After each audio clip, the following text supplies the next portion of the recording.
Hello dear students, welcome back to my channel Science Classes. So today I am going to teach you nervous system. This is from your class 10th biology book. So today I am going to complete this entire chapter in one class only in this single video. And I will also be giving you the notes along with the explanation. So now let's begin.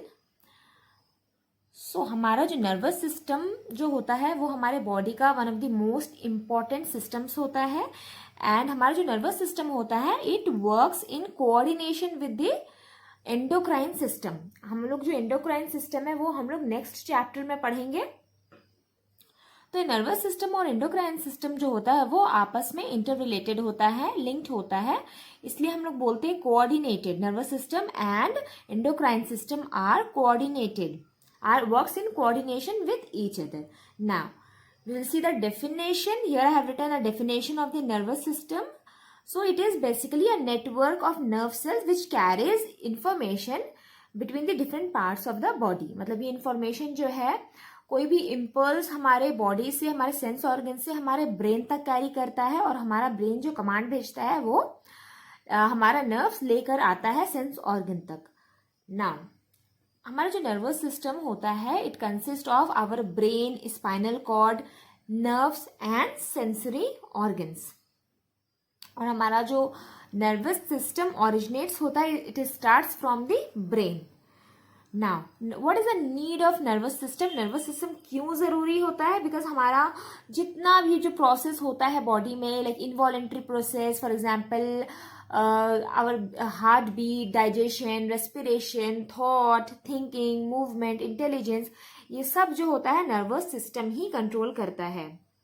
Nervous system की वजह से हम लोग जो है कोई भी चीज याद रख पाते हैं, कोई भी एक्शंस लेते हैं, कुछ भी सोच सकते हैं. It is all because of the nervous system, the nerves present in our body. Now neuron जैसे हमारे बॉडी का जो सेल होता है that is the structural functional unit of life. It is a basic structural and functional unit. उसी तरह से neuron जो होता है वो हमारे नर्वस सिस्टम का सबसे छोटा यूनिट होता है, सबसे छोटा पार्ट जो होता है नर्वस सिस्टम का that is known as the neuron. तो न्यूरॉन का स्ट्रक्चर हम लोग देखते हैं. ठीक है, न्यूरॉन जो होता है it basically consist of 3 parts, cell body और साइटोन, हम लोग साइटोन भी बोलते हैं सेल बॉडी को, dendrites and the axon. I will show you in the image here. तो ये है हमारा नर्व सेल या फिर neuron. It is the basic structural and functional unit of the nervous system. Now ये है हमारा न्यूक्लियस, ये है साइटोन या फिर सेल बॉडी बोलेंगे हम लोग इसको. और इसमें से जो एक्सटेंशंस निकला हुआ है ना, hair like structure, these are known as dendrites. ये जो इलोंगेटेड स्ट्रक्चर दिख रहा है ये एक्सॉन है, और ये जो एंडिंग्स दिख रहा है एक्सॉन एंडिंग, ये या तो फिर हम लोग एक्सॉन एंडिंग बोलेंगे और else we can also call it axon terminals. Now हमारा जो एक्सॉन है it is covered by a sheath known as the myelin sheath. Again myelin sheath के ऊपर भी एक लेयर होता है which is known as the neurilemma, ये याद रखना है. और बीच में एक डिप्रेशंस होता है, मतलब गैप्स होता है मेलिन शीथ के बीच में, जिसको हम लोग बोलते हैं node of Ranvier. So this is the structure of neuron.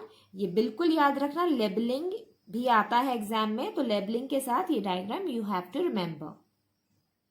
Now cell body में as I showed you in the diagram हमारा न्यूक्लियस प्रेजेंट होता है और सेल ऑर्गेनेल्स भी प्रेजेंट होते हैं. नाउ डेंड्राइट्स क्या होता है? It is a hair like structure which is a cytoplasmic extension of the cell body. Cell body से जो निकलता है स्ट्रक्चर हेयर लाइक, उसको हम लोग डेंड्राइट्स बोलते हैं. और डेंड्राइट्स क्या करता है? It carries nerve impulse to the cell body. कहाँ से ये नर्व इम्पल्स कैरी करेगा? दूसरे न्यूरॉन से, दूसरे न्यूरॉन के एक्सॉन टर्मिनल से जो है नर्व इम्पल्स ट्रांसफर करता है डेंड्राइट्स. एक्सॉन जो होता है it is a elongated structure and it is surrounded by insulating sheath known as the myelin sheath. और माइलिन शीथ जो कवर्ड होता है स्ट्रक्चर से, इसको हम लोग न्यूरेलेमा बोलते हैं. ये सारा चीज जो I have written with red pen, these are important one, ये सब हम लोग को याद रखना है. ठीक है. And the depressions in the myelin sheath, I showed you the depression. It is known as the nodes of Ranvier, and the end portion of axon is known as the axon terminal. So this was all about the structure of the neuron. Now stimulus, stimulus जो है हम लोग को वो reflexes में भी पढ़ना है और नर्वस सिस्टम में भी पढ़ना है. Reflexes is also a part of nervous system only. तो स्टिमुलस क्या होता है, फॉर एग्जाम्पल अगर हम लोग कोई भी गरम तवा पकड़ लेते हैं या गरम पैन अगर हम लोग टच करते हैं तो हम लोग क्या करते हैं, जल्दी से हाथ हटा लेते हैं. तो यहाँ पे जो गरम पैन है, that hot pan is a stimulus. और हम लोग जो हाथ वहां से हटाए, अपना फिंगर हटाए, that is known as response. Here I have written the stimulus. Stimulus is basically a change in any environment, like external environment या फिर इंटरनल एनवायरमेंट हो गया या फिर कोई एजेंट हो गया. ठीक है. फॉर एग्जाम्पल अगर हम लोग को ऐसे कोई पिंच करता है तो हम लोग हाथ अपना हटा देते हैं. तो यहाँ पे जो पिंच एक्टिविटी हुआ वो एक स्टिमुलस हुआ. और हम लोग अगर हाथ हटाते हैं, जो हम लोग को पेन फील होता है, वो रिस्पॉन्स हुआ. तो रिस्पॉन्स क्या होगा, the change occurring in an organism due to stimulus. तो ये रहा हमारा stimulus and response. Response to stimuli जो हम लोग पढ़ते हैं ये वही है. Now synapse. साइनैप्स क्या होता है, दो न्यूरॉन के बीच का जो गैप होता है, it is known as the synapse. So it is basically a point of contact between two neuron. अब न्यूरॉन का कॉन्टैक्ट कैसे होगा, ये तो हमारा एक बेसिक स्ट्रक्चर है न्यूरॉन का. ठीक है. तो फॉर एग्जाम्पल यहाँ पे एक न्यूरॉन है ये. ठीक है. ये एक्सॉन टर्मिनल्स हो गया हमारा, ये डेंड्राइट्स हो गया, हेयर लाइक स्ट्रक्चर डेंड्राइट्स हो गया, है ना. और यहाँ पे से जो है दूसरा न्यूरॉन स्टार्ट हुआ है. ठीक है. These are dendrites. Cell body हमारा, यहाँ से एक्सॉन टर्मिनल्स. तो ये फर्स्ट न्यूरॉन का मान लेते हैं, फर्स्ट न्यूरॉन, ये सेकेंड न्यूरॉन हो गया. तो फर्स्ट न्यूरॉन का जो एक्सॉन एंडिंग है, एक्सॉन टर्मिनल है, और जो सेकेंड न्यूरॉन का डेंड्राइट्स है, इन दोनों का जो पॉइंट ऑफ कांटेक्ट है इज नोन एज साइनैप्स. दोनों के बीच में बिल्कुल आपस में ये लोग सटे हुए या जुड़े हुए नहीं होंगे, थोड़ा सा गैप होगा, which is known as the synapse. Synapse is basically the point of contact between the two neuron. Now the types of neuron. There are three types of neuron: sensory neuron, motor neuron and association neuron. तो हमारा sensory neuron क्या करता है, ये impulse हमारे sense organ से हमारे brain तक लेकर जाता है, ब्रेन या फिर स्पाइनल कॉर्ड तक.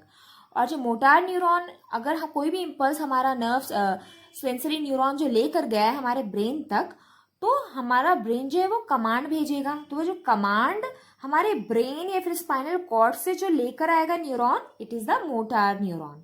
एंड एसोसिएशन न्यूरॉन क्या करता है, वो प्रेजेंट होता है हमारे ब्रेन और स्पाइनल कॉर्ड में, और ये जो दोनों की इंफॉर्मेशन को लिंक करता है और फिर प्रोसेस करता है, एसोसिएशन न्यूरॉन.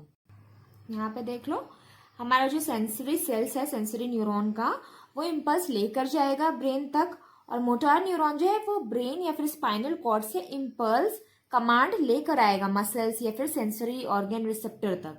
और एसोसिएशन न्यूरॉन है वो एक न्यूरॉन से दूसरे न्यूरॉन को इम्पल्स भेजता है. नर्व्स. नर्व्स क्या होता है, they are the bundle of axons. हमारे जो न्यूरॉन का जो इलोंगेटेड स्ट्रक्चर होता है एक्सॉन्स, उसका जो बंडल होता है which is enclosed by a tubular sheath is known as the nerves. Nerves again three type का होता है, just like a neuron: sensory nerves, motor nerves and mixed nerve. Sensory nerves जो होता है it consist only of sensory neuron. हमारा example होगा optic nerve of the eye. Optic nerve जो है हमारे आईज में प्रेजेंट होता है, जो कि इम्पल्स हमारे ब्रेन तक लेकर जाता है. Motor neurons, it consist of only motor nerves consist only of motor neuron. It is present in the nerves of the muscle of eye ball. Now mixed nerves जो होगा it is present in the spinal nerve. It consists both sensory nerves as well as the motor nerves. Now, transmission of the nerve impulse. Nerve impulse जो होता है वो हमेशा unidirectional होता है, मतलब एक ही डायरेक्शन में ट्रांसफर होता है. फॉर एग्जाम्पल ये हमारा डेंड्राइट्स है, डेंड्राइट्स से जो इन्फॉर्मेशन है वो सेल बॉडी में आएगा, सेल बॉडी से एक्सन में जाएगा, और एक्सन के बाद एक्सन टर्मिनल्स में जाएगा. ठीक है. सो जो हमारा जो रेस्टिंग कंडीशन होता है उस वक्त क्या होता है कि पॉजिटिव चार्ज जो होता है वो बाहर में होता है, बाहर की तरफ, और negative charge is present inside. So the inner side of the action is negative and the outer side is positive. Positive क्यों होता है? Because of the presence of sodium and potassium ion. और इस स्टेज को हम लोग बोलेंगे polarised state. ठीक है। After stimulation, that is for example after touching और एनीथिंग, कोई भी अगर स्टिमुलस होता है, आफ्टर स्टिमुलेशन क्या हो जाता है कि पॉजिटिव आयन जो होता है सोडियम आयन और पोटेशियम आयन, वो क्या होगा, वो अंदर चला जाएगा एक्सॉन के, और नेगेटिव जो है वो ऊपर आ जाता है। तो इंफॉर्मेशन जो होता है वो ऐसे ही ट्रैवल होता है, and this is known as the conduction of nerve impulse, and this stage is known as the depolarized state. अब हम लोग पढ़ेंगे नर्वस सिस्टम्स के बारे में। नाउ नर्वस सिस्टम दो पार्ट में डिवाइडेड है, एक तो सेंट्रल नर्वस सिस्टम और दूसरा है हमारा peripheral nervous system. Central nervous system consist of brain and spinal cord. तो हम लोग ब्रेन का स्ट्रक्चर पढ़ेंगे। ब्रेन का 3 पार्ट होता है, सेरिब्रम, सेरिबेलम, मेड्यूला ऑब्लोंगाटा। इसका जो लोकेशन पढ़ना है हम लोग को, और फंक्शंस भी पढ़ना है, ये एग्जाम्स में आता ही है। ठीक है, वो हमारे ब्रेन के किस पार्ट में प्रेजेंट होता है। तो सेरिब्रम क्या करता है? It controls our intelligence, memory, consciousness. Cerebellum हमारे बॉडी का बैलेंस मेंटेन करता है, और मेड्यूला ऑब्लोंगाटा क्या करता है? It controls involuntary actions, like जो हमारे खुद के कंट्रोल में नहीं होता है बट हमारे बॉडीज में होता है। For example heart beat, respiration, ये हम लोग खुद से कंट्रोल नहीं कर सकते हैं। ऐसे एक्शंस को हम लोग इनवॉलंटरी एक्शंस बोलते हैं। Spinal cord, it conveys the impulses. ये सब हम लोग डिटेल्स में पढ़ेंगे अभी। Now peripheral system is again divided into 2 parts, somatic nervous system and the autonomic nervous system. Somatic nervous system consists of the cranial nerves and the spinal nerves. और autonomic nervous system जो होता है, it consist of sympathetic and parasympathetic.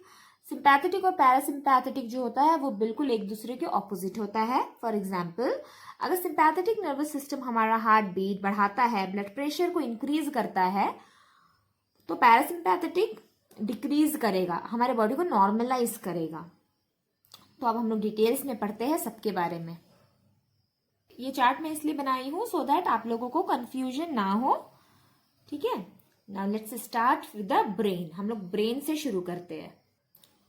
ये है हमारा brain. ये जो entire area दिख रहा है ना, बड़ा सा कंप्लीट एरिया, ये हुआ है हमारा सेरिब्रम, और इसको हम लोग 4 ब्रेन भी बोलते हैं। मतलब सेरिब्रम कहाँ प्रेजेंट होता है हमारे ब्रेन में? 4 ब्रेन, 3 पार्ट होता है ब्रेन का, एक 4 ब्रेन, मिड ब्रेन और हाइंड ब्रेन। तो सेरिब्रम जो होता है, जो कि सबसे बड़ा ह्यूज पार्ट होता है, वो हमारा 4 ब्रेन में प्रेजेंट होता है। और जो दूसरा पार्ट है that is the mid brain, वो ये है हमारा mid brain. This small part you can see is a mid brain. और हाइंड ब्रेन क्या होता है? ये वाला जो एरिया है, this is known as the hind brain. Hind brain में हमारा सेरिबेलम और मेड्यूला ऑब्लोंगाटा प्रेजेंट होता है। ना ब्रेन जो होता है वो बहुत अच्छे से प्रोटेक्टेड होता है हमारे स्कल में। क्रेनियम बोलते हैं हम लोग, क्रेनियम के अंदर जो है हमारा ब्रेन प्रोटेक्टेड होता है। और जो एडल्ट ह्यूमन है उसका ब्रेन का जो वेट होता है, it is nearly about 1.35 to 1.4 kg। Now brain जो होता है वो तो होता है हमारे स्कल के अंदर, क्रेनियम के अंदर, लेकिन उसके बावजूद भी वो 3 मेम्ब्रेन से कवर्ड होता है, सो दैट हमारा ब्रेन प्रोटेक्टेड रहे। जो 3 मेम्ब्रेनस कवरिंग्स होता है, we call it meninges. Now जो हमारा आउटर मोस्ट लेयर होगा, it is known as the dural matter, the middle layer is known as the arachnoid and inner most layer is known as the pia matter. अब inflammation होता है meninges में and we call it meningitis. Okay, ये याद रखना है, what is meningitis, like MCQs में आ सकता है। Inflammation of the meninges is known as meningitis. Now जो ये 3 लेयर है, तो इस लेयर के बीच में एक फ्लूइड प्रेजेंट होता है, we call it cerebrospinal fluid. ये सारा जो I have written in bold letters ना, ये सब इंपॉर्टेंट है, ये सब याद रखना है। Now the parts of the brain, there are 3 parts of the brain, cerebrum, cerebellum and medulla oblongata, as I shown you in the diagram. तो cerebrum जो होता है वो हमारे ब्रेन का सबसे लार्जेस्ट पोर्शन होता है। cerebrum कहाँ प्रेजेंट होता है? हमारे 4 ब्रेन में प्रेजेंट होता है। cerebrum अगर हम लोग उसको बीच से डिवाइड करें तो it will divide into 2 parts, and we will call it cerebral hemisphere. Now cerebrum जो होता है वो दो पार्ट में डिवाइडेड होता है, जो आउटर पार्ट और इनर पार्ट। जो आउटर पार्ट होगा we will call it cortex, और जो इनर पार्ट होगा we will call it a medulla. जो कॉर्टेक्स होता है वो उसमें हमारा सेल बॉडी, न्यूरॉन का जो सेल बॉडी होता है वो प्रेजेंट होता है, and it is called the grey matter. जो मेड्यूला होगा उसमें एक्सन्स प्रेजेंट होगा, न्यूरॉन का जो इलोंगेटेड स्ट्रक्चर है एक्सन वो प्रेजेंट होगा हमारे मेड्यूला में, and we will call it a white matter. Now corpus callosum, ये क्या होता है, जो दो पार्ट में हमारा जो सेरिब्रल हेमिस्फीयर डिवाइडेड होता है, ब्रेन लाइक सेरिब्रम जो डिवाइडेड होता है दो पार्ट में, उसके बीच में एक फाइबर लाइक स्ट्रक्चर प्रेजेंट होता है which forms the connection of the two cerebral hemisphere, is known as the corpus callosum. Corpus callosum क्या करता है, इंफॉर्मेशन ट्रांसफर करता है from one hemisphere to the other. Now cerebrum का function क्या होता है, it controls all the voluntary actions, and it हमारा जो भी लाइक थिंकिंग कैपेसिटी होता है, जो मेमोरी होता है, इंटेलिजेंस होता है, it is all controlled by cerebrum. हम लोग कितने जीनियस है, कितने इंटेलिजेंट है, ये सब किसकी वजह से होता है, सेरिब्रम की वजह से। हमारा जो नॉलेज है, इंटेलिजेंस है, it is all controlled by cerebrum because of the convolutions present in the cerebrum. में बहुत सारा कॉन्वोल्यूशंस होता है, जितना ज्यादा कॉन्वोल्यूशंस होगा उतना ज्यादा इंटेलिजेंस हमारा उसके अकॉर्डिंग होता है, ठीक है। Now cerebellum, it is a small structure, I will show you again. ये जो बड़ा वाला एरिया है this is entire cerebrum, and this small structure you can सी, ये होता है सेरिबेलम। ये हमारे हाइंड ब्रेन में प्रेजेंट होता है, ठीक है। तो सेरिब्रम जो होता है, cerebellum sorry, cerebrum and cerebellum, very confusing, but you have to remember the difference between cerebrum and cerebellum. तो cerebellum is a very small area जो ब्रेन के बेस में प्रेजेंट होता है। इसमें कोई कॉन्वोल्यूशंस नहीं होता है अनलाइक सेरिब्रम, एंड इसका भी अगेन दो रीजन होता है जस्ट लाइक सेरिब्रम, आउटर होगा कॉर्टेक्स और इनर होगा मेड्यूला। सेरिबेलम का फंक्शन क्या होता है, वो हमारा बॉडी बैलेंस मेंटेन करता है, और हमारा जो मसल कोऑर्डिनेशन होता है वो भी सेरिबेलम की वजह से होता है। फॉर एग्जांपल, अगर मुझे मॉर्निंग वॉक में जाना है सुबह उठ के, ठीक है, मुझे मॉर्निंग वॉक पे जाना है नेक्स्ट डे मॉर्निंग में, तो ये आइडिया जो है मॉर्निंग वॉक पे जाने का ये हमारे सेरिब्रम से आएगा। लेकिन अब हम लोग अपने बेड से उठेंगे, वॉक करके जाएंगे, ठीक है, तो ये जो बॉडी बैलेंस होता है, हमारा जो मसल्स इन्वॉल्व होता है वॉकिंग में, हमारा लेग मसल्स जो भी है, तो ये होगा सेरिबेलम की वजह से, बॉडी बैलेंस। तो फॉर एग्जाम्पल जो लोग अल्कोहल ड्रिंक करते हैं, वो लोग क्या होता है, आफ्टर ड्रिंकिंग अल्कोहल, पीने के बाद they are not able to control their body, they walk very clumsy, ऐसे डगमगा कर चलते हैं ना, प्रॉपर वॉक नहीं कर पाते हैं, because they lose their balance, उनको अपने बॉडी में बैलेंस नहीं होता है, because due to alcohol the cerebellum gets affected. Now medulla oblongata, this is the third part of the brain and the last part of the brain. ये भी हमारे hind brain में प्रेजेंट होता है। सेरिबेलम और मेड्यूला ऑब्लोंगाटा हमारे hind brain में present होता है। सेरिब्रम जो है वो हमारा फोर ब्रेन में प्रेजेंट होगा। मेड्यूला ऑब्लोंगाटा जो होता है वो लोएस्ट पार्ट होता है, जो कि फिर स्पाइनल कॉर्ड तक जाता है, और फिर उसके बाद स्पाइनल कॉर्ड हमारा शुरू हो जाएगा। ये रफली ट्रायंगुलर इन शेप होता है and continues down to the spinal cord. Now medulla oblongata का फंक्शन क्या होगा, it controls the activities of the internal organ. Internal organs क्या है, हमारा हार्ट बीट ले लो, ठीक है, breathing, respiratory, lungs and all that, जितना भी हमारे इंटरनल ऑर्गन है उसका फंक्शंस जो कंट्रोल करता है वो मेडुला ऑब्लोंगाटा कंट्रोल करता है। It controls the activities of internal organs, ठीक है, heart beat, our breathing rate और the respiratory rate, swallowing, etc. Now the second part of our central nervous system is spinal cord. Brain खत्म हो गया, अब spinal cord हम लोग देखते हैं क्या होता है। स्पाइनल कॉर्ड जो होता है वो हमारे मेड्यूला हमारा जो स्पाइनल कॉर्ड है वो हमारा मेडुला ऑब्लोंगाटा से नीचे तक आता है। हमारा जो बैकबोन होता है वर्टिब्रल कॉलम, ये वहां तक प्रेजेंट होता है। तो ये देखो हमारा ब्रेन और स्पाइनल कॉर्ड जो है हमारा सेंट्रल नर्वस सिस्टम है, ठीक है। और पेरिफेरल नर्वस सिस्टम हम लोग बाद में पढ़ेंगे। पेरिफेरल नर्वस सिस्टम यहाँ पे हमारा सोमैटिक नर्वस सिस्टम होगा, और जो स्पाइनल कॉर्ड के इधर साइड जो स्ट्रक्चर्स होगा, नर्व्स होगा, that will be under the autonomic nervous system. तो हमारा स्पाइनल कॉर्ड जो है वो मेडुला ऑब्लोंगाटा से निकलकर नीचे तक यहाँ तक प्रेजेंट होता है, हमारा पूरा जो बैकबोन होता है वहां तक ना। इट ऑल्सो हैज 2 रीजन्स, जैसे हमारा सेरिब्रम में था ना, 2 लेयर होता है, 2 रीजन होता है, ग्रे मैटर होता है और व्हाइट मैटर होता है। बट यहाँ थोड़ा डिफरेंट होता है, ऑपोजिट होता है। क्यों? क्योंकि हमारा ग्रे मैटर जो है वो इनर पोर्शन, वहां पे आउटर पोर्शन ग्रे मैटर था, यहाँ पे क्या है, inner portion is a grey matter. It consist of cell body of the motor and associated neuron. And white matter जो होगा, it is the outer portion and it consists of axons of the neuron running to and from the brain. So this is the difference between the brain and the spinal cord. Just opposite है ये grey matter white matter जो है वो दोनों में बिल्कुल opposite है। Now हम लोग फंक्शंस देख लेते हैं स्पाइनल कॉर्ड का। स्पाइनल कॉर्ड क्या करता है, हमारे नेक के बिलो का जितना भी रिफ्लेक्सेस है उसको कंट्रोल करता है, क्योंकि ये प्रेजेंट भी तो वही होता है ना, हमारे नेक से लेकर हमारे बैकबोन तक प्रेजेंट होता है हमारा। It is protected in the vertebral column. हम लोग जैसे पीछे अगर हाथ रख के अगर बैक में फील करते हैं तो बीच में जो एक बोनी स्ट्रक्चर फील होता है ना, तो हमारे स्पाइनल कॉर्ड वहां तक प्रेजेंट होता है।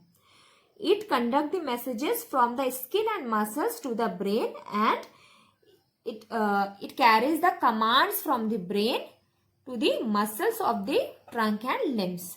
ये इम्पल्सेस कैरी करेगा हमारे ब्रेन तक, और हमारा ब्रेन का जो भी कमांड होगा वो रिसेप्टर्स तक कैरी करता है। सो फंक्शंस हम लोग को याद रखना है सबका, जितना भी पार्ट है ब्रेन का उसका भी और स्पाइनल कॉर्ड का भी। ना हमारा ब्रेन और स्पाइनल कॉर्ड जो कि सेंट्रल नर्वस सिस्टम था ये खत्म हो गया है। अब हम लोग पेरिफेरल नर्वस सिस्टम पढ़ेंगे। पेरिफेरल नर्वस सिस्टम में सोमैटिक नर्वस सिस्टम और autonomic nervous systems we will see. Now somatic nervous system जो होता है, it carries the sensory information from the sensory organ to the central nervous system and controls all the voluntary movement. मतलब जितना भी movement जो हमारे control में होता है, that is known as voluntary movement, उसको कंट्रोल करता है। Somatic nervous system consist of cranial nerves and the spinal nerves. Cranial nerves जो होता है वो हमारे ब्रेन से निकलता है and there are total 12 pair of cranial nerves. हम लोग को इतना ही याद रखना है, इससे ज्यादा नहीं। ना स्पाइनल नर्व्स जो होता है ये हमारे स्पाइनल कॉर्ड से निकलता है, as the name suggest. Now there are 31 pairs of spinal nerves. ये सब चीज याद रखना है, ठीक है। Functions is very very important. Function क्या होगा, ये हमारे बॉडी का जो है वॉलंटरी मसल्स, वॉलंटरी एक्टिविटी जो होता है उसको कंट्रोल करता है। And it is also responsible for the sensations, like sensation होता है स्मेल का, टेस्ट का, यू नो कुछ भी अगर टेस्टी फूड बन रहा है तो कैसे पता चलेगा, it is going to be understood by our somatic nervous system. जो साउंड है, हंगर है, ये सब कुछ सोमैटिक नर्वस सिस्टम की वजह से हमें पता चलता है। ना ऑटोनोमिक नर्वस सिस्टम जो होता है, it consist of a chains of ganglia. Ganglia क्या होता है, mass of cyton. Cell body का मास जो होता है उसको हम लोग गैंग्लिया बोलते हैं। लाइक नर्व्स हम लोग बोलते हैं ना, मास ऑफ एक्सन्स होता है, उसी तरह से जो साइटॉन का मास होगा उसको हम लोग गैंग्लिया बोलेंगे। तो autonomic nervous system consist of chains of ganglia and nerves found on either side of the spinal cord. I will show you the structure. Wait. ये है हमारा autonomic nervous system. It is present on either side of the spinal cord. ये ऊपर वाला था somatic nervous system and together they form a peripheral nervous system. Now हमारे body का जितना भी जो इनवॉलंटरी एक्टिविटीज होता है, like the blood pressure, respiratory rate और हार्ट बीट, हार्ट रेट जो भी है, ये सब ऑटोनोमिक नर्वस सिस्टम ही कंट्रोल करता है। Again It operates through two systems, sympathetic and parasympathetic. तो parasympathetic और sympathetic are just opposite to each other in function. Sympathetic nervous system क्या करता है? It produces immediate fight or flight responses against normal condition. ठीक है. और parasympathetic nervous system क्या करता है? हमारे बॉडी को नॉर्मलाइज करेगा. फॉर एग्जाम्पल, अगर हम लोग अगर हम लोग को चोट लग जाता है या फिर हम लोग कभी डर जाते हैं किसी भी कंडीशन में, ठीक है, तो क्या होता है? हमारा हार्ट रेट इंक्रीज हो जाता है. ओके, हमारा ब्लड प्रेशर इंक्रीज हो जाता है. तो पैरासिम्पैथेटिक क्या करेगा? हमारा हार्ट रेट, हमारा जो ब्लड प्रेशर है उसको नॉर्मलाइज करेगा, नॉर्मल कंडीशन में लेकर आएगा. So this was the end of today's class, and if you like my videos then please do subscribe to my channel, give it a like and share with your friends. Thank you so much for watching.